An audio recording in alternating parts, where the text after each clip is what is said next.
আজকে আমাদের সমাজে সংসারে সংসারে পরিবারে পরিবারে অশান্তির দাবানল দাউ দাউ করে চলছে।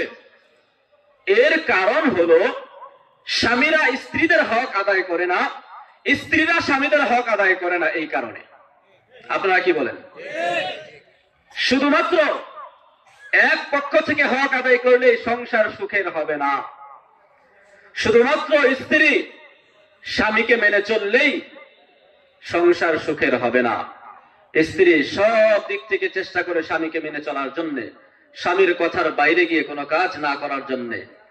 আর স্বামী সারাদিন স্ত্রীরা ঘরে আসবে, বান্দির মতো খাটাবে, আর মন চাইলেই তার উপরে হাত উঠাবে, লাঠি উঠাবে। সংসার সুখের হবে নাকি অশান্তির হবে? অশান্তির হবে। এই জন্য আমি আপনাদের সামনে আজকে স্ত্রীদের কিছু অধিকার নিয়ে কথা বলবো। স্বামীর উপরে একজন স্ত্রীর কতগুলো হক আছে? অনেক হক আছে। তার মধ্যে আমি আপনাদের সামনে স্ত্রীর 15টি হকের কথা বলবো। স্বামীর উপরে একজন স্ত্রীর 15টি হক আছে। কয়টা হক? এটা পাওনা।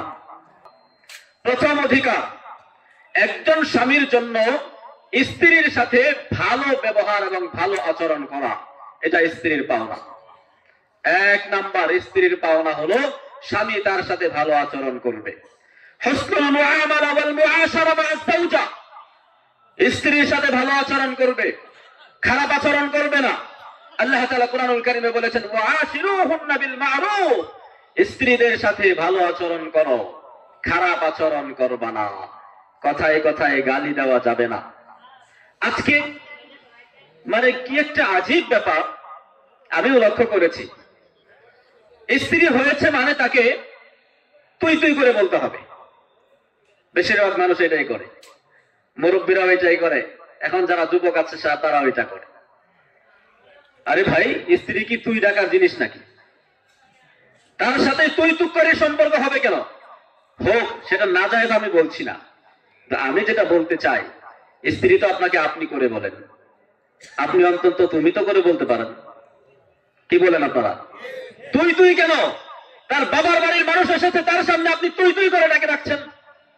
সন্তানরা বড় হয়েছে, তার সামনে আপনি স্ত্রীকে তুই তুই করে বলছেন। খারাপ শোনা যায়, এটা ভালোবাসার নিদর্শন না। বন্ধুকে তুই করে বলা যায়, স্ত্রী সাধারণ কোন বন্ধু না। স্ত্রী সাধারণ বন্ধু না, বরং আপনার জীবনের পরিপূরক। স্ত্রী ছাড়া আপনার জীবন বেকার। এই জন্য স্ত্রীর সাথে ভালো আচরণ করতে হবে। এটা আল্লাহ তাআলার কথা, আল্লাহ তাআলার আদেশ, ওয়াশিরুহুন্না বিল মা'রুফ, তাদের সাথে ভালো আচরণ করো। তিরমিজি শরীফের 3895 নম্বর হাদিসের বর্ণনা।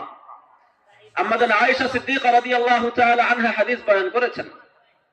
রাসূল করিম সাল্লাল্লাহু তাআলা আলাইহি ওয়াসাল্লাম ইরশাদ করেছেন, খায়রুকুম, তোমাদের মধ্যে শ্রেষ্ঠ ওই ব্যক্তি, খায়রুকুম লিআহলিহি, যে তার স্ত্রীর কাছে শ্রেষ্ঠ।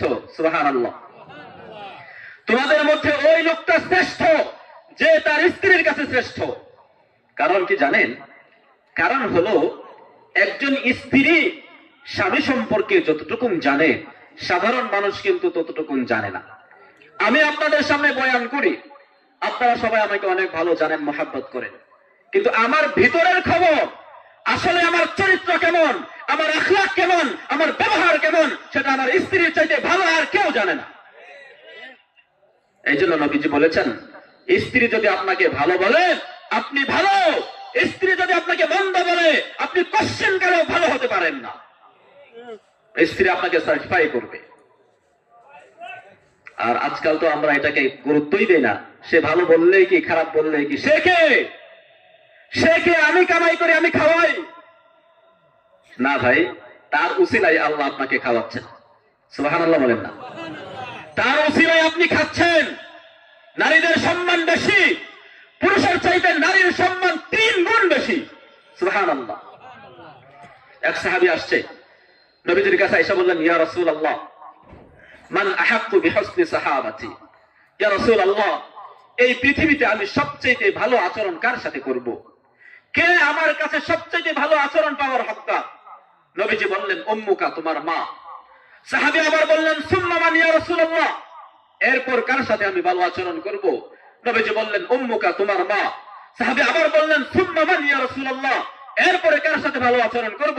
নবীজি বললেন উম্মুকা। তৃতীয়বার মায়ের কথা বললেন। সাহাবী চতুর্থবার জিজ্ঞেস করলেন সুম্মা মান ইয়া রাসূলুল্লাহ, ইয়া রাসূলুল্লাহ, এরপরে কার সাথে ভালো আচরণ করব? নবীজি বললেন আবুকা, তোমার পিতা। সুবহানাল্লাহ। মায়ের কথা কতবার বললেন? আর বাবার কথা?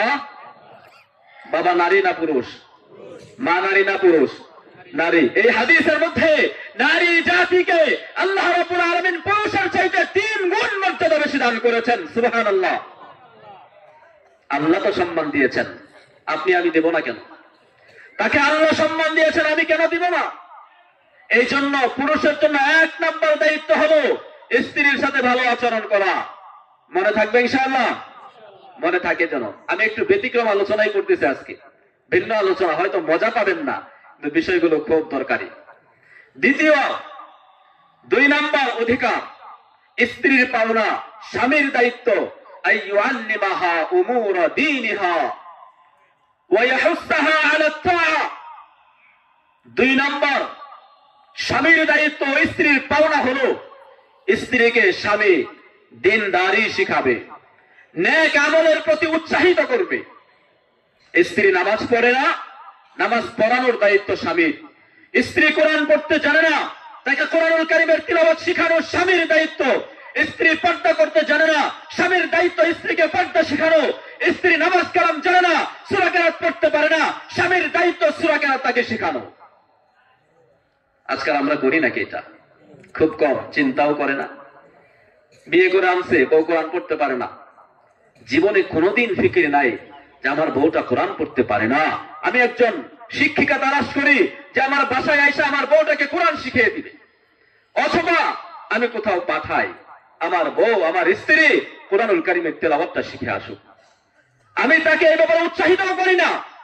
নামাজ পড়ে না, আমি নামাজ পড়ি, আমার বউ নামাজ পড়ে না, কোনোদিন আমি তাকে বলিও না। মেরে মুহতারাম, এটা স্বামীর দায়িত্ব। স্ত্রী আপনার কাছে আমানত, স্ত্রী আপনার কাছে আমানত। এই আমানতের খেয়ানত যদি করেন, রবের দরবারে জবাবদিহিতা করতে হবে। স্ত্রী আমানত। আমানত মানে কি? আমানতের যথাযথ ব্যবহার করতে হবে, স্ত্রীর সাথে ভালো আচরণ করতে হবে, স্ত্রীকে দিনদারি শিখাতে হবে। যদি এর ব্যতিক্রম করেন, স্ত্রীকে পর্দায় রেখে আপনার জন্য আমানত, স্ত্রীকে যদি বেপর্দায় ছেড়ে দেন, আপনি আমানতের খেয়ানত করলেন, আমানতের খেয়ানত করলেন, রবের দরবারে ধরা পড়তে হবে।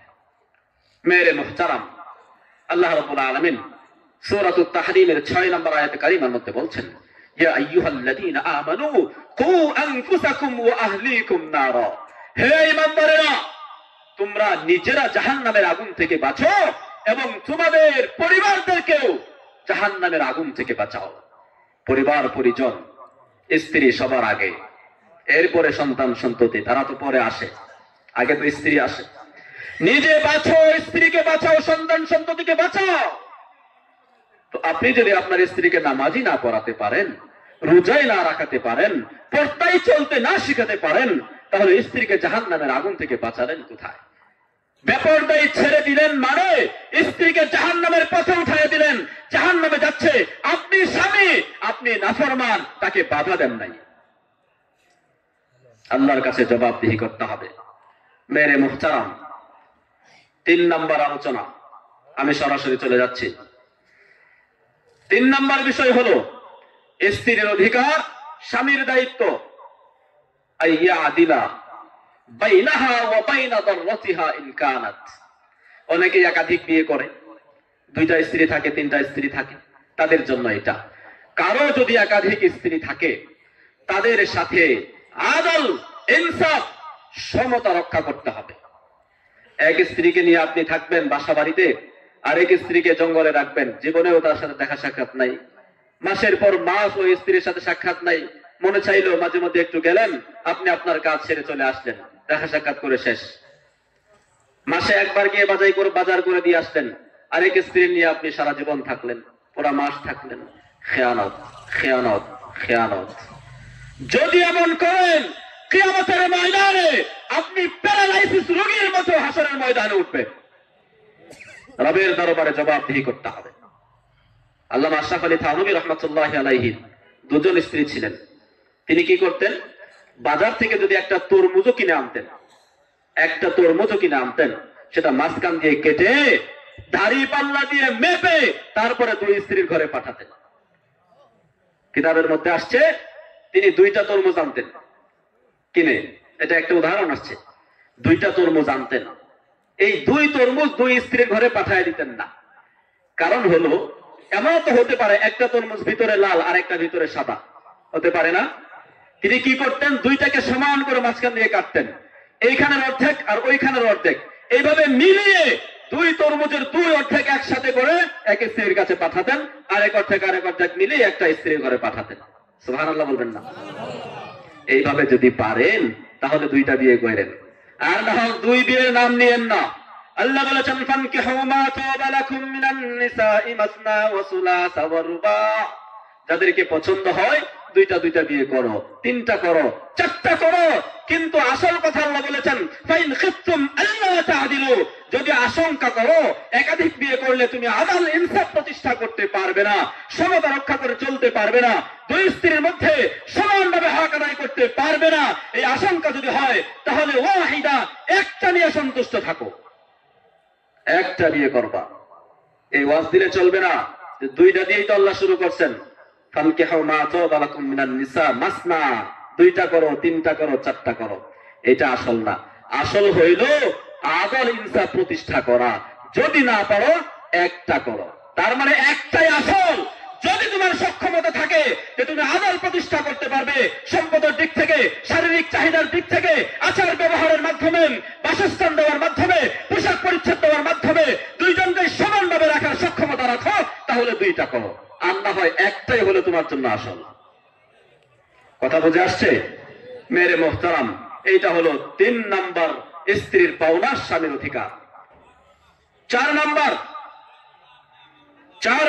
স্ত্রীর পাওনা হলো, স্ত্রীরা অনেক সময় ছোটখাটো ভুল করে। শরীয়ত পরিপন্থী কোন ভুল যদি না হয়, ভুলটা এমন করছে যেটা শরীয়তেও নিষেধ, স্ত্রী এমন কাজ করে ফেলছে, তাহলে তাকে ছাড় দেওয়া যাবে না, শাসন করতে হবে, ধমক দিতে হবে, শুধরাতে হবে। কিন্তু যদি এমন হয় ছোটখাটো ভুল করছে, এটা শরীয়তের কোনো বিষয় না, স্বাভাবিক বিষয়, তাহলে আপনি এমন ভুলগুলো দেখেও না দেখার ভান করে মাঝে মধ্যে এড়িয়ে যেতে হবে।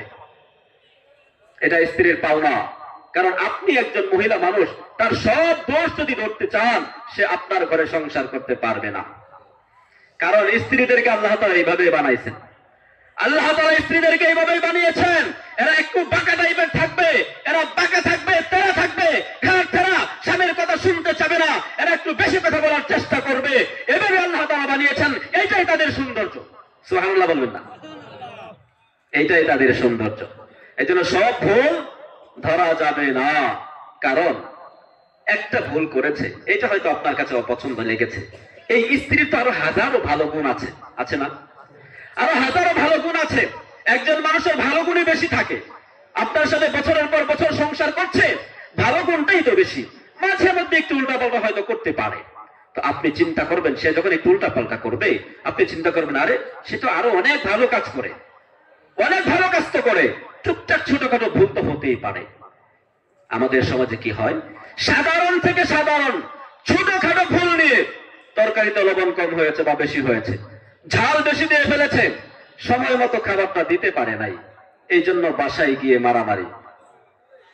লবণ বেশি হয়েছে, এই কারণে স্ত্রীর গায়ে হাত দেয় এমন পুরুষ আমাদের সমাজে আছে না নাই? এরা কি পুরুষ না পুরুষ নামের কলঙ্ক? এরা কাপুরুষ, এরা আসল স্বামী না, এরা প্রকৃত স্বামী না, এরা আদর্শ স্বামী না। মেরে মোহতারাম, এই জন্য স্ত্রীর ছোটখাটো ভুলগুলো দেখেও না দেখার ভান করে এড়িয়ে চলতে হবে। এটা হলো 4 নাম্বার স্ত্রীদের পাওনা।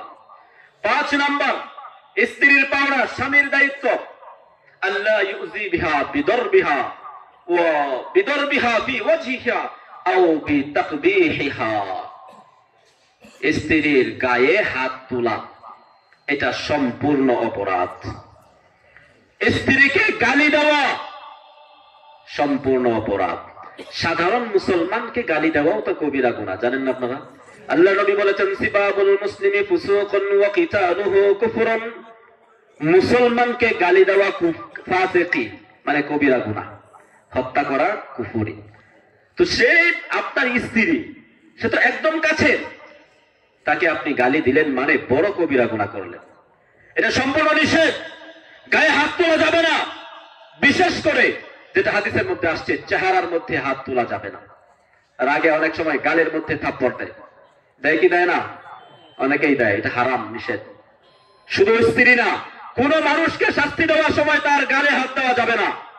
চেহারাটা আল্লাহ নিজ কুদরতে হাত দিয়ে বানিয়েছেন, সেই চেহারার মধ্যে আপনি শাসন করতে পারেন না, সম্পূর্ণ নিষেধ।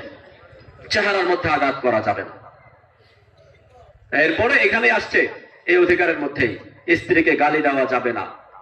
বাবার নাম তুলে, মায়ের নাম তুলে, 14 গোষ্ঠীর নাম ধরে স্ত্রীকে গালি দেয় কি দেয় না?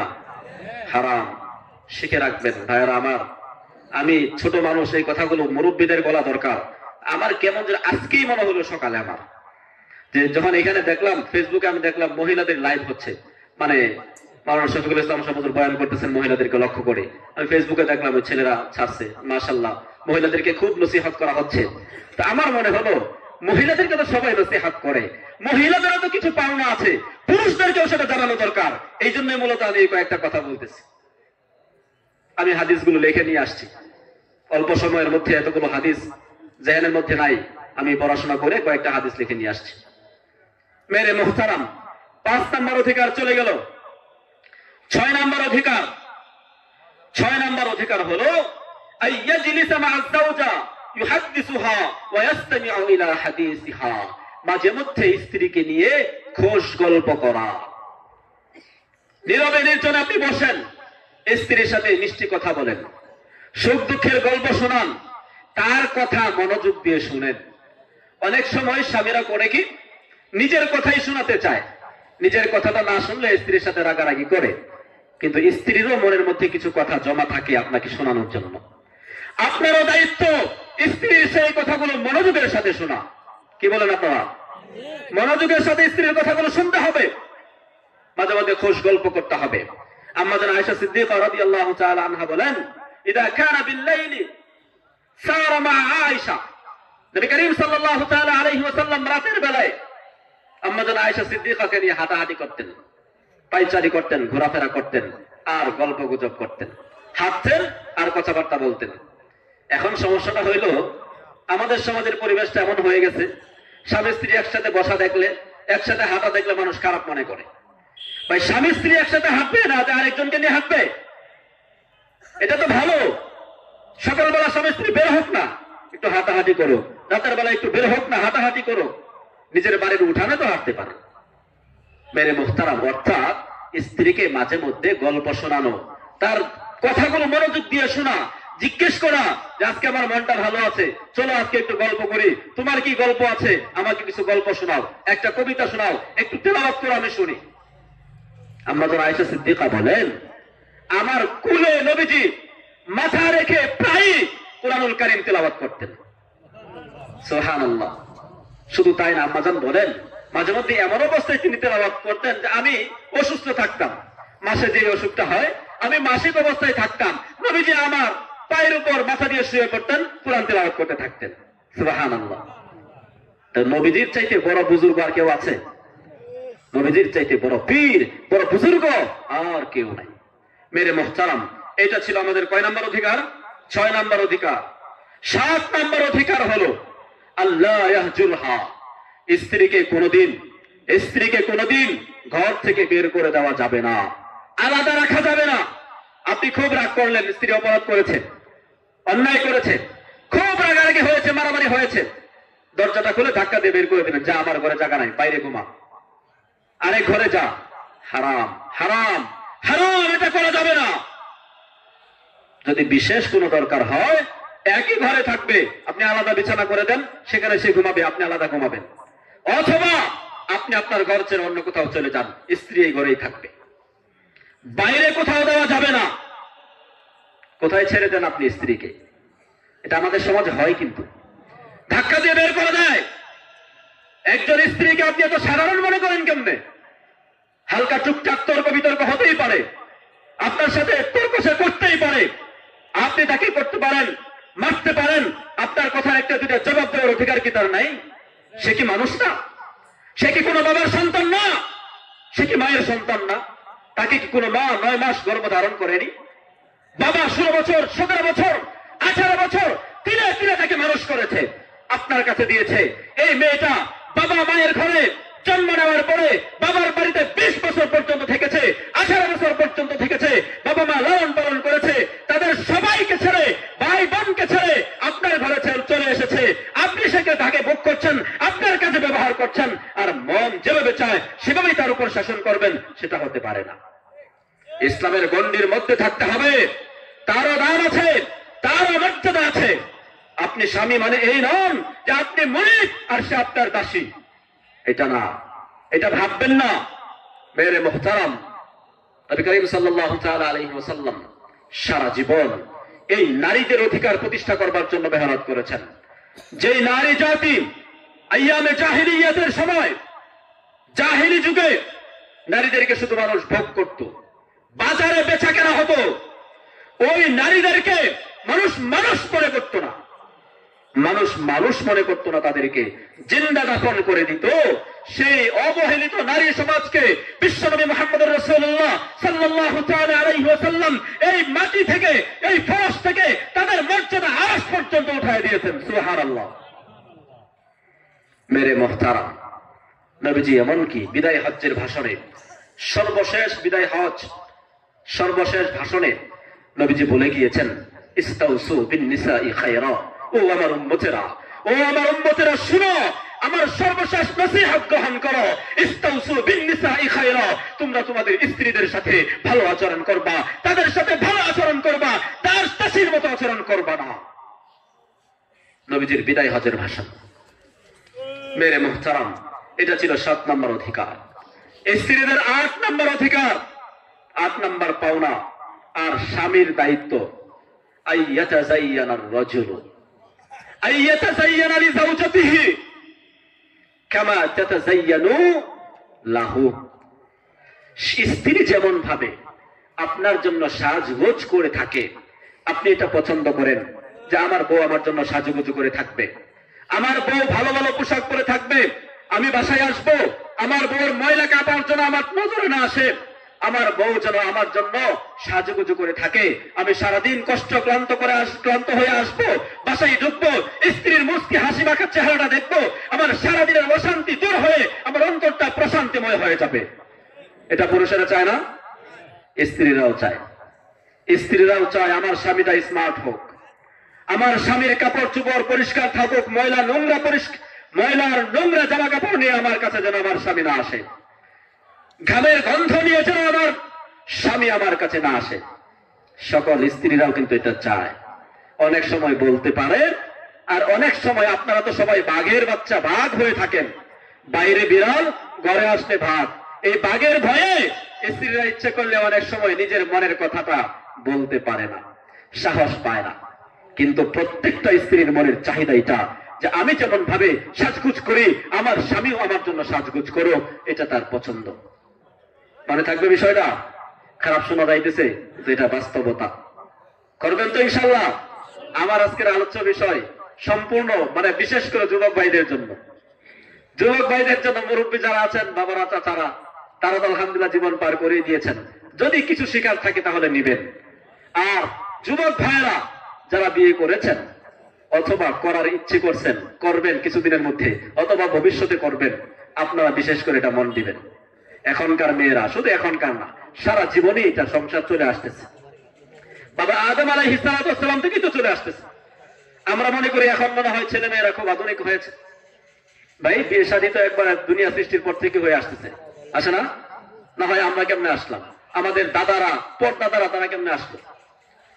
সর্বযুগে এই অধিকারগুলো থাকে, স্ত্রীর চাহিদা থাকে, স্বামীর চাহিদা থাকে। মুহতারাম হাজিরিন, এটা ছিল 8 নাম্বার অধিকার। 9 নাম্বার, আমি অনেক হাদিস বলছি না, শুধু অধিকারগুলো বলছি। 9 নাম্বার হলো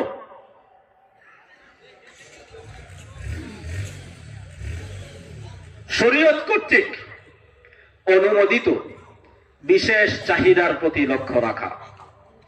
স্ত্রীদের বিশেষ বিশেষ চাহিদা থাকে, সেটা পূরণ করা। শারীরিক চাহিদা, মানসিক চাহিদা, অর্থনৈতিক কিছু চাহিদাও থাকে। বছর চলে যায়, আপনি স্ত্রীকে একটা 3 পিস কিনে দেন না।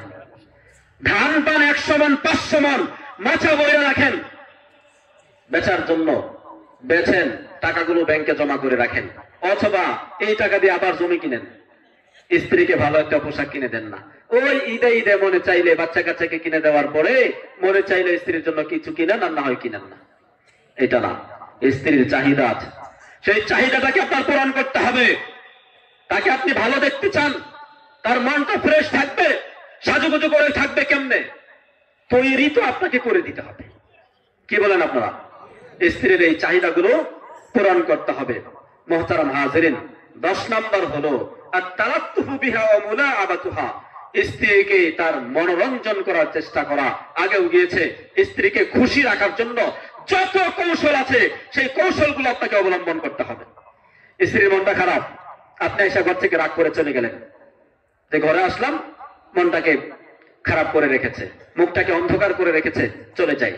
আপনি একটু জিজ্ঞাসা করতে মনে চাইলো না যে ঘরে আসলাম, তার মনটা খারাপ, কেন মনটা খারাপ হইল, কি সমস্যা তোমার, কেন তোমার মন খারাপ, কি হয়েছে?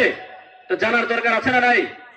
আছে। অনেকেই করে মাশাআল্লাহ, কিন্তু আবার এমনও লোক আছে স্ত্রীর মন খারাপ দেখলে তার মন আরো বেশি খারাপ হয়ে যায়। হয় কি হয় না? সে মন খারাপ করবে কেন? সে ঘরে থেকে বাড়িতে থাকে, তার কোনো কাজ কাম করা লাগে না, তারপরে তার মন খারাপ কেন? এই প্রশ্ন মনের মধ্যে অনেকের আসে কি আসে না? ভাই, মন খারাপ হতে পারে, আপনি জিজ্ঞেস করেন, তাকে কাছে বসেন, সময় দেন, জিজ্ঞেস করেন, তার মনটা মুহূর্তের মধ্যে ভালো হয়ে যেতে পারে। কি বলেন আপনারা? এই জন্য এই বিষয়টা খেয়াল রাখতে হবে। মেরে মুহতারাম, 11 নম্বর, স্ত্রীর প্রতি এটা অত্যন্ত গুরুত্বপূর্ণ। 11 নম্বর, স্ত্রীর পাওনা, স্বামীর দায়িত্ব আইয়াহসুনা যান্না বিহা, স্ত্রীর প্রতি সুধারণা রাখা। এই কুধারণার কারণে হাজারো সংসার ভেঙে যাচ্ছে। কি বলেন আপনারা? কুধারণা করে, কেউ আসছে, কথা বলতে শুনলে মনে করে হয়তো বা সে পরকীয়া করতেছে, কাম হয়েছে, মনে হয় প্রেমিকের সাথে কথা বলতেছে। বাবার বাড়ি থেকে কেউ ফোন করেছে, আপনি সন্দেহ করে বসলেন, বাবার বাড়িতে গিয়ে বসলো, আপনি নাই, আপনি দিয়ে চলে আসছেন। এখন খালি আপনার মনের মধ্যে কুতকুতানি, না জানে আমার বউ কার সাথে কথা বলে, না জানে কি করে, না জানে কি করে। এই যে রোগ, অস্বস্থার রোগ, এটা আসে না? না আসে কি না? এটা আসা যাবে না ভাই, এই কুধারণা রাখা যাবে না। স্ত্রী গেছে বোনের বাসায় বেড়াতে, আপনার মনে ধারণা, হায় হায়, মনে হয় দুলাভাইয়ের সাথে দুষ্টামি করতেছে, মনে হয় এই করতেছে সেই করতেছে। এই যে ধারণা, কিছু কিছু ঘটনা তো ঘটতে পারে, সেটা অস্বীকার করা যাবে না, কিন্তু স্বাভাবিকভাবে কোনো কারণ নাই, কোনো আলামত নাই, এমনিতেই আপনি তাকে দোষারোপ করতেছেন, কুধারণা করতেছেন, এতে করে আপনার সুখের সংসারটা অশান্তিতে ভরে যাচ্ছে, শান্তিময় সংসারটা অশান্তময় করে তুলছেন আপনি। এই জন্য স্ত্রীর প্রতি কি রাখতে হবে? সুধারণা রাখতে হবে, এই বিশ্বাস আপনাকে রাখতে হবে, তাহলে আপনি সংসার করবেন কেমনে? সারা জীবন কি আপনি স্ত্রীকে পাহারা দিয়ে রাখতে পারবেন? চোখে চোখে রাখা যাবে সম্ভব? স্ত্রীকে আলাদা থাকতে দিতে হবে না? কাজের চাহিদায় দরকারে আপনাকে বিদেশ যেতে হবে, আপনাকে ঢাকায় থাকতে হবে, স্ত্রী থেকে মাসের পর মাস আলাদা থাকতে হবে, হবে কি হবে না? অথবা এলাকাতেও যদি থাকেন, তাহলেও তো আপনাকে সকালবেলায় ঘর থেকে বের হয়ে যেতে হয়, সারাদিন কাজ করেন, সন্ধ্যাবেলায় আসেন, সারাদিন তো বউ বাসায় একাই থাকে। তার প্রতি যদি আপনার ততটুকু বিশ্বাস না থাকে, আস্থা না থাকে, সুধারণা না থাকে, তাহলে আপনি সংসার করবেন কেমনে? এটা স্ত্রীর পাওনা যে আমার প্রতি আমার স্বামী সুধারণা রাখবে, আমার প্রতি আমার স্বামী সুধারণা রাখবে। আল্লাহ তাআলা বলছেন যে তোমরা বেশি বেশি কুধারণা করো, এই ধারণা করা থেকে বেঁচে থাকো, কারণ মানুষের অধিকাংশ ধারণাই ভুল প্রমাণিত হয়, অধিকাংশ ধারণাই ভুল প্রমাণিত হয়। মেরে মুহতারাম, আমার কথা বলতে কষ্ট হচ্ছে, আজকে বাতাসে খুব কষ্ট হয়েছে, এরপরে লাগাতারে বেশ কয়েকদিন একাধারে কথা বলতে হচ্ছে, যার কারণে গলাটাও ভাঙ্গা। আমি তো বক্তা না, বক্তারা দেখা যায় গলা ভাঙ্গা থাকলে চিল্লাইলে আবার গলা ঠিক হয়ে যায়, আমি ওইরকম প্রফেশনাল বক্তা না। বাকি ইদানিং আলহামদুলিল্লাহ প্রায় 1-2 দিন পর পর এরকম কিছু কথা বলার সুযোগ হচ্ছে, যার কারণে আর কুলাইতে পারতেছি না। যাই হোক, এটা ছিল 11 নম্বর। 12 নাম্বারটা আরো জটিল। আপনাদেরকে কষ্ট হচ্ছে? এই কথাগুলো দরকারি না দরকারি? দরকারি। 12 নাম্বারটা আরো জটিল। কি সেটা? সেটা হলো আল্লাহ ইয়ানসুরা সিররাহা, স্ত্রীর কোন গোপন বিষয় কারো কাছে প্রকাশ করবে না। স্ত্রীর গোপন বিষয় কারো সাথে প্রকাশ করবে না। স্ত্রীর কোনো দোষ থাকতে পারে, সেটা যদি আপনি আপনার বন্ধু বান্ধবের কাছে বলে বেড়ান, দিন শেষে কিন্তু আপনি ছোট হলেন। কি বলেন আপনারা? স্ত্রীকে ছোট করে মানে আপনি নিজে ছোট হওয়া। স্ত্রী যদি স্বামীকে ছোট করে, স্ত্রী নিজে ছোট হওয়া। স্ত্রী যেমন ভাবে বাবার বাড়িতে গিয়ে স্বামীর বদনাম করবে না, বরং স্বামীকে রাজা বানিয়ে রাখবে। স্ত্রী যদি স্বামীকে রাজা বানাতে পারে, স্ত্রী হবে রাজরানী। কি বলেন? আপনিও যদি আপনার স্ত্রীকে মানুষের সামনে সম্মানিত করতে পারেন, বড় করে তুলতে পারেন, মানুষ আপনাকে নিয়ে গর্ব করবে, মাশাআল্লাহ অমুক একজন বউ পেয়েছে, মানুষের মতো মানুষ, বউর মতো বউ পেয়েছে, প্রশংসা করবে আপনাকে নিয়ে। এই জন্য স্ত্রীর গোপন বিষয় প্রকাশ করা যাবে না। বিশেষ করে যে কাজটা করা হয় আমাদের সমাজের যুবকেরা করে, স্ত্রীর সাথে একান্তে থাকে, নির্জনে থাকে, মেলামেশা করে, সকালবেলা উঠে বন্ধু বান্ধবের সাথে গল্প গুজব করে, কি হয়েছে না হয়েছে, বাসর রাতে কি হয়েছে, সেই গল্প বন্ধুদের সাথে করে। নাউযুবিল্লাহ মিন যালিক। নাউযুবিল্লাহ বলবেন না? এটা হারাম, হারাম, হারাম। স্ত্রী আপনার একান্ত সম্পদ, এটা আপনার বন্ধু বান্ধবের সম্পদ না। তাদের কাছে আপনি স্ত্রীর এই গোপন কথা প্রকাশ করে আপনি কবিরা গুনাহ করছেন, আপনি জিনাকারী হচ্ছেন। নবীজি বলেছেন, যে পুরুষ এরকম ভাবে স্ত্রীর সাথে মেলামেশা করার পরে বন্ধু বান্ধবের কাছে গিয়ে এই মেলামেশার কথা প্রকাশ করে, এই লোকটা কেমন যেন মানুষের সামনে শয়তান হয়ে আরেকটা শয়তান মহিলার সাথে জিনাহে লিপ্ত হয়েছে, যা সমস্ত লোকেরা তার দিকে তাকিয়ে তাকিয়ে দেখছে। নাউযুবিল্লাহ। এই জন্য স্ত্রীর গোপন বিষয় গোপন রাখা, এটা আপনার দায়িত্ব, স্ত্রীর পাওনা। মনে থাকবে ইনশাআল্লাহ। এইটা ছিল 12 নাম্বার। মেরে মুহতারাম, 13 নাম্বার আরেকটা আছে, সেটা হলো ইজহারু হুব্বিল কলবি বিল ফামি, অন্তরের ভালোবাসা মুখে প্রকাশ করা। সুবহানাল্লাহ বলেন। অন্তরের ভালোবাসা মুখে প্রকাশ করা। অন্তরে অনেক ভালোবাসা আছে, কিন্তু মুখে বলতে পারে না।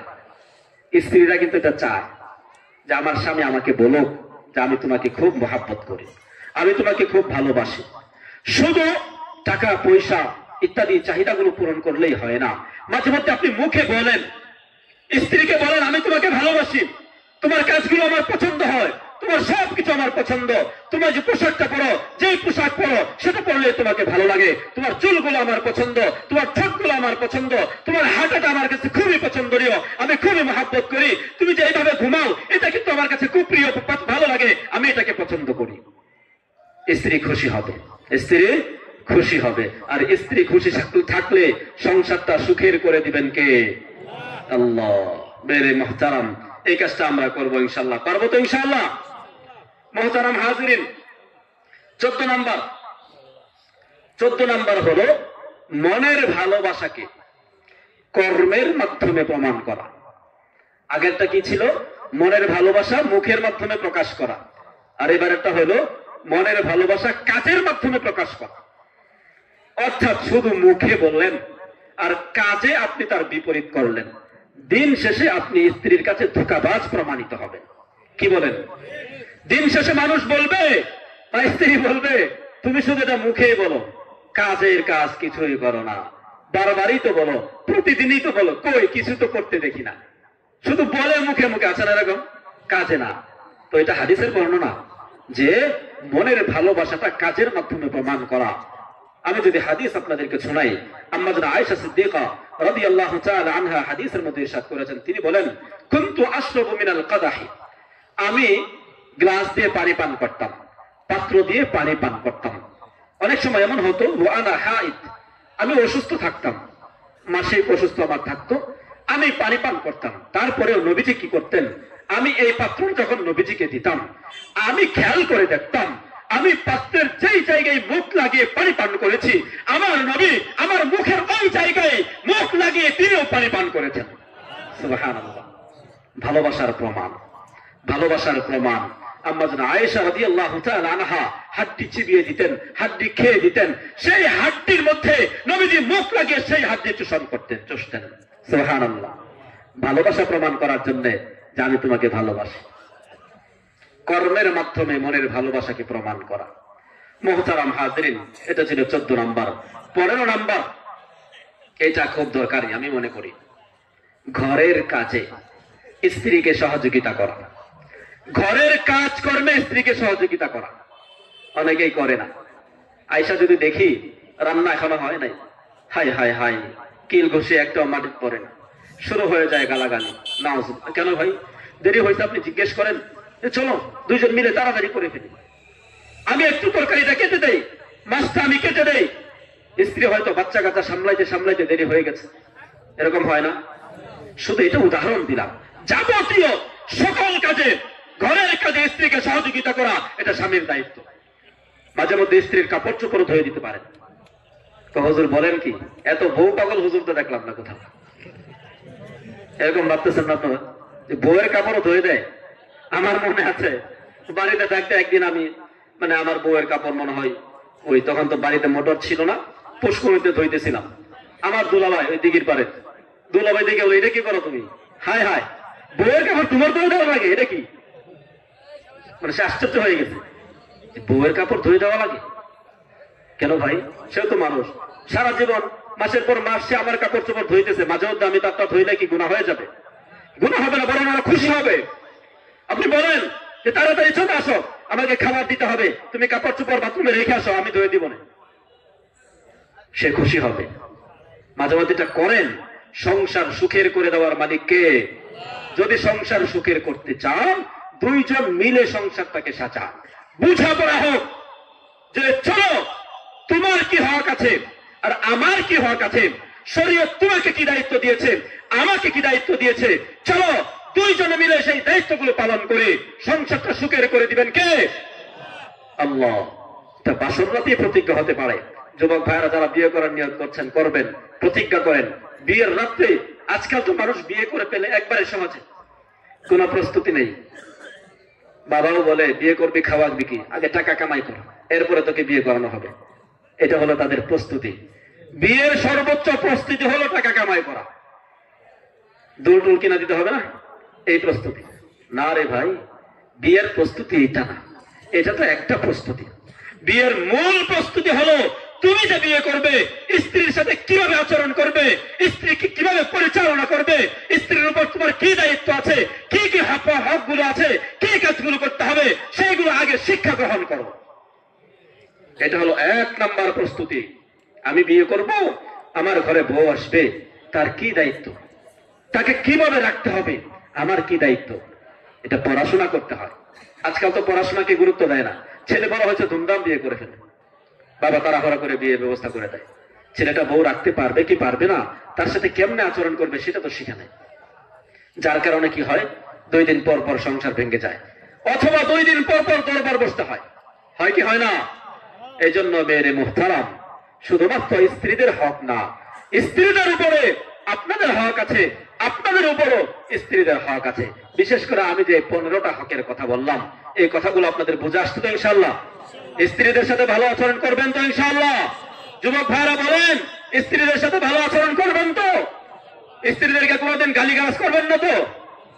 স্ত্রীদেরকে প্রহার করবেন, বিছানা আলাদা করে দিবেন, ঘর থেকে ধাক্কা দিয়ে বের করে দিবেন না? সাবধান, স্ত্রীর কোনো গোপন বিষয় কারো সামনে কোনোদিন প্রকাশ করা যাবে না, মনে থাকবে ইনশাআল্লাহ? মেরে মুহতারাম, যদি করতে পারেন সংসারটা আল্লাহ তাআলা সুখময় করে দিবেন। আর সংসার যদি সুখের হয়, স্বামী স্ত্রী একে অপরের হকগুলো যদি ঠিকঠাক মতো আদায় করেন, তাহলে কি হবে? আপনার ঘরে বাইজিদ বুস্তামি জন্মগ্রহণ করবে। সুবহানাল্লাহ। আপনার ঘরে যে সন্তান আসবে, সেই সন্তান দুনিয়াকে আলোকিত করে দিবে ইনশাআল্লাহ। কারণ স্বামী স্ত্রী খুশি ছিল, 2 জন মিলে চেষ্টা করেছে, দোয়া করেছে রবের দরবারে। স্বামী স্ত্রী যেই করে নেককার হয়ে যায়, স্বামী স্ত্রী যেই করে নামাজি হয়ে যায়, পরহেজগার হয়ে যায়, পর্দানিশীন হয়ে যায়, ওই ঘরে 24 ঘন্টা আল্লাহ রাব্বুল আলামিন রহমত আর বরকত নাযিল করতে থাকেন। সুবহানাল্লাহ। 2 জনে নামাজ আদায় করেন, 2 জনে পড়েন নামাজ। হাদিসের মধ্যে আসছে, ওই লোকের প্রতি, ওই স্বামীর প্রতি আল্লাহ তাআলা দয়া করুন, রহম করুন, যে স্বামী রাতের বেলায় ঘুম থেকে উঠেছে নামাজ আদায় করবার জন্য এবং স্ত্রীকেও ঘুম থেকে জাগ্রত করে দিয়েছে। স্ত্রী যদি উঠতে একটু গড়ি বসে পড়ে, হালকা করে চোখের উপরে পানি ছিটায় দিয়েছে, যে ঘুমটা ভেঙে যাক, নামাজ আদায় করুক। এবং স্ত্রী, ওই স্ত্রীর প্রতি আল্লাহ দয়া করুন, যে স্ত্রী রাতের বেলায় উঠেছে নামাজ আদায় করবার জন্য, স্বামীকে জাগ্রত করেছে, প্রয়োজনে স্বামীর চেহারার মধ্যে হালকা করে পানি ছিটায়া স্বামীর ঘুম ভাঙিয়ে নামাজ আদায় করেছে। এই দুই স্বামী এবং স্ত্রীর উপরে আল্লাহ রাব্বুল আলামিন বিশেষ রহমত নাযিল করেন। এই স্বামী এবং স্ত্রীর জন্য আল্লাহ নবী সাল্লাল্লাহু তাআলা আলাইহি ওয়াসাল্লাম বিশেষভাবে দোয়া করেছেন। হুজুর নিয়ে আসেন। মুহতারাম হাজিরিন, এইটা হলো আমাদের দায়িত্ব। আমরা যদি এই দায়িত্বগুলো পালন করতে পারি, তাহলে সংসার সুখের হবে, সমাজ শান্তিময় সমাজে পরিণত হবে ইনশাআল্লাহ। আজকাল তো আমরা গুনাহের সাগরে হাবুডুবু খাই। স্ত্রীকে ভালোবাসবে কেমনে? স্ত্রীকে ভালোবাসার তো সুযোগ নাই। কারণ কি জানেন? আপনারা কষ্ট পাবেন, তারপর আমাকে বলতে হচ্ছে। এই যে টিভি সিনেমার ঘরগুলো ওশান বাজারেও আছে, বাদুয়া বাজারে আছে, আশপাশ বাজারগুলোতে আছে। এই টিভি সিনেমার ঘরে বৈশা বৈশা যুবক মানুষ বিয়ে করছে, কয়েক বছর হয়েছে বা কয়েক মাস হয়েছে, কয়েকদিন হয়েছে, সে বাসায় যায় রাত 12টার সময়। আরে না ফরমান, তোর বউ তো তোর জন্য অপেক্ষা করছে। টিভির সামনে বৈশা বৈশা উলঙ্গ উর্ধ্বলঙ্গ নারীর নাচ দেখতেছ, এইখানে মজা মারতেছ, বউয়ের কাছে গিয়ে মজা মারবে কেমনে? তার শক্তি তো এখানেই শেষ হয়ে যায়, তার চাহিদা তো এখানেই শেষ হয়ে যায়। এত নারী, এই জন্য তো পর্দার বিধান, এই জন্যই পর্দার বিধান। চোখকে হেফাজত করো, সমস্ত নারীদের থেকে নিজের চোখকে হেফাজত করো। তোমার স্ত্রীকে তোমার চোখে আল্লাহ রাব্বুল আলামিন জান্নাতের হুরের মতো সুন্দর বানায় দিবেন। এখন তো টিভির মধ্যে দেখেন, খুব মেকআপ টেকআপ লাগাইয়া সাজুগুজু করে হেলে দুলে নাচানাচি করতেছে। তো বাড়িতে এসে আপনি কল্পনা করেন, ওইখানে কি দেখে আসলাম, আর আমার বউটা কেমন পেতনির মতো। কি বলেন আপনারা? মুহতারাম হাজিরিন, এই জন্য সাবধান থাকতে হবে। টিভি সিনেমা কম দেখবো, পর্দা করবো, চোখের পর্দা করেন। কোন নারীর প্রতি, বেগানা নারীর প্রতি আপনি দৃষ্টি দিবেন না, বেগানা নারীর প্রতি দৃষ্টি দিবেন না। দৃষ্টি দিবেন শুধুমাত্র স্ত্রীর উপরে। দোয়া করবেন, আল্লাহ নারীদের ফিতনা থেকে আমাকে হেফাজত করো। আমার এই দুই চোখ যেন শুধুমাত্র আমার স্ত্রী দেখে প্রশান্তি লাভ করে, অন্য কোন নারীকে দেখা না। আজকাল এই খবর দেখার নামে, বিশেষ করে নির্বাচন যখন সামনে চলে আসে বা কোন একটা ইস্যু সামনে চলে আসে, হুজুর আর মুজুর নাই, হুজুর সহ চায়ের স্থলে বসে থাকে। নাউজুবিল্লাহ বলেন না, এরা হুজুর না, এরা হুজুর না। টিভি দেখতে হবে কেন আপনাকে? আপনি খবর পড়েন, পত্রিকা আসে না? আমাদের এলাকায় পত্রিকা আসে না? না আসলে আনার ব্যবস্থা করেন, আনার ব্যবস্থা করেন। আপনি পত্রিকা পড়েন। আর যদি দেখতেই হয়, আপনি একান্ত ভাবে মোবাইলে আপনার বাসায় গিয়ে দেখেন। আপনি হুজুর মানুষ, আপনি চার স্থলে বসবেন কেমনে? লজ্জা থাকার তো কথা। কি বলেন আপনারা? তার মুখে দাঁড়িয়ে আছে, আপনার মুখে দাঁড়িয়ে আছে, টুপি আছে, আপনি চায়ের স্থলে বসে টিভি দেখেন কেমনে? লজ্জা লাগে না? এটা তো লজ্জার বিষয়। মুহতারাম হাজিরিন, এই জন্য এই বিষয়গুলো এড়ায় চলবো আমরা। আমরা বেগানা নারীদের থেকে যদি নিজের চোখকে হেফাজত করতে পারি, স্ত্রীকে আল্লাহ রাব্বুল আলামিন আমাদের চোখের সামনে এমন সুন্দর করে উপস্থাপন করবেন যে তাকে দেখার সাথে সাথে আমার দুনিয়ার সব অশান্তি মুহূর্তের মধ্যে দূর হয়ে যাবে। সুবহানাল্লাহ। আল্লাহ তাআলা আমাদের সকলকে আমাদের যে হকগুলো আছে স্ত্রীদের উপরে, স্ত্রীদের যে পাওনাগুলো আছে, আমরা যেন আদায় করতে পারি। আল্লাহ তাআলা আমাদের সকলকে তৌফিক দান করেন। আমিন। ওয়া আখিরু দাওয়ানা আলহামদুলিল্লাহি রাব্বিল আলামিন। আসসালামু আলাইকুম ওয়া রাহমাতুল্লাহি ওয়া বারাকাতুহু।